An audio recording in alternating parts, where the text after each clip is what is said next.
Hi, I'm Zach.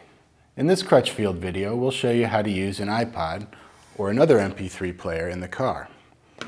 There are several ways you can do this depending on which car stereo you have. Many newer aftermarket stereos have a USB input that lets you plug your iPod or other MP3 player right into the stereo. Your music player will stay charged and you can control it from the dash.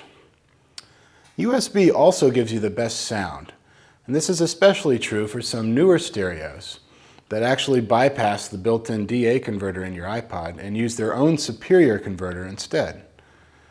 This is important because the iPod's DA converter was designed for listening through earbuds rather than through an amplified car stereo.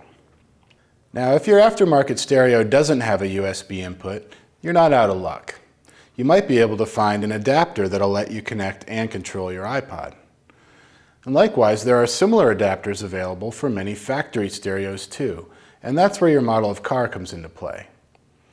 Now, like USB, an iPod adapter gives you superior sound quality from a direct connection. It also gives you control over your iPod right from the stereo. And they usually keep your iPod charged too, depending on which model of iPod you have. So, a direct connection via USB or an iPod adapter is the best way to go.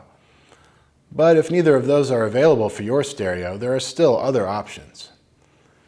The next best way to connect your iPod to your stereo is through an auxiliary input. Auxiliary inputs are common on both aftermarket and factory stereos these days. And even if your stereo doesn't have one built in, you might be able to add one whether it's a factory or aftermarket stereo. And you'll still get good sound quality, but obviously it won't charge your iPod or let you control it from the stereo.